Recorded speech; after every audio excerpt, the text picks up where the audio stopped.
It begins with a tense interrogation room exchange. A detective leans forward, voice calm but firm. He tells the suspect that the story doesn't make sense. The man sitting across from him shakes his head, insisting he has done nothing wrong. But the detective isn't convinced. He looks directly at him and says something unusual.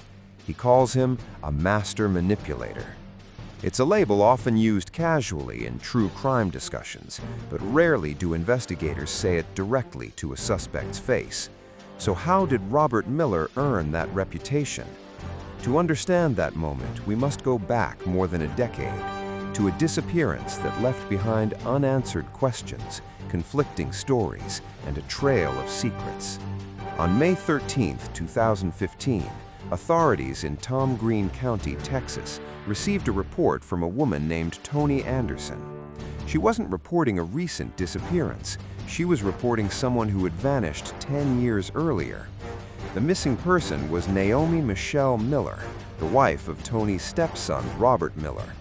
According to Toni, Michelle disappeared suddenly in late 2005. Robert had always claimed she simply left. He said she walked away in the middle of the night and never returned. But Toni never believed that story.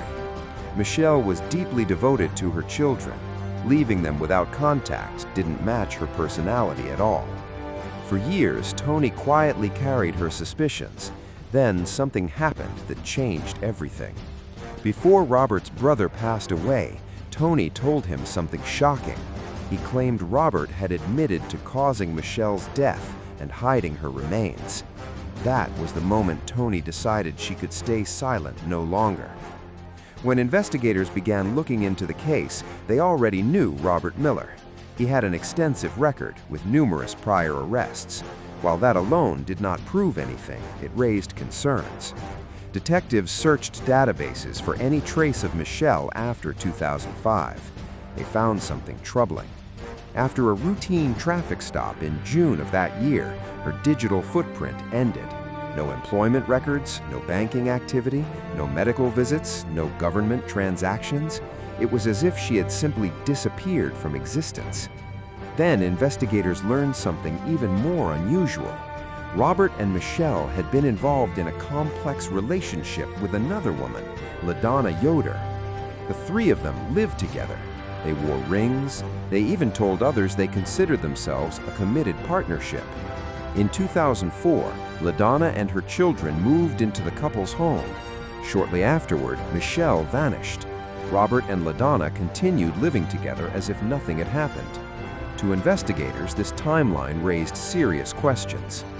Detectives obtained permission to search the home where Michelle had last lived. The house had been sold years earlier. The new owners reported something unsettling. When they first moved in, there had been a strong, unusual odor. They had assumed it was caused by animals under the house, but investigators decided to look deeper. They brought in a trained detection dog.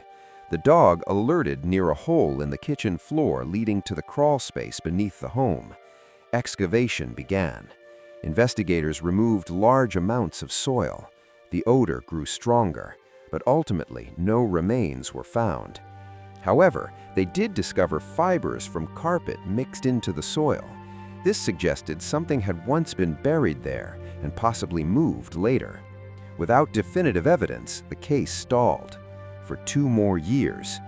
In 2017, Robert was arrested on an unrelated minor charge. Detectives saw an opportunity. They brought him in for questioning. They also interviewed LaDonna separately. At first, she repeated the old story, that Michelle had simply left after an argument. But as questioning continued, her emotional state changed. Eventually, she told investigators she had seen Robert carrying something wrapped in a blanket. She believed it was Michelle. This was the first time anyone had directly claimed to witness suspicious actions after the disappearance. When confronted, Robert denied everything. He insisted Michelle had left voluntarily. Even when told LaDonna had provided a different account, he maintained his innocence. Then investigators brought LaDonna into the room. She repeated her claims. Robert responded calmly, addressing her gently as though trying to reassure her. Detectives viewed this behavior as an attempt to influence her. Despite intense questioning, Robert continued denying involvement, but investigators noticed inconsistencies in his statements, and gradually, both Robert and LaDonna began blaming each other. Eventually, LaDonna told investigators she believed Michelle's remains had been moved to a property once owned by Robert, a racetrack. Authorities obtained a search warrant. Excavation began. After several days, they discovered a tarp buried underground. Inside it were skeletal remains.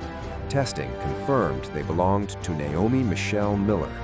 Her family finally had answers after more than a decade. Both Robert Miller and LaDonna Yoder were charged with murder and evidence tampering.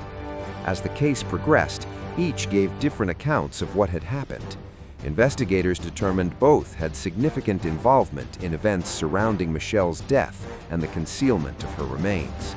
In 2018, both accepted plea agreements.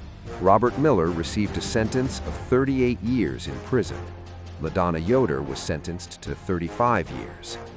Michelle's disappearance lasted more than 10 years. For much of that time, the truth remained hidden behind conflicting stories, shifting blame, and silence. Ultimately, it took persistence, witness cooperation, and renewed investigation to uncover what happened. Today, Michelle's family has a measure of closure, but the case remains a powerful reminder of how long justice can take and how complex human relations can sometimes conceal the truth.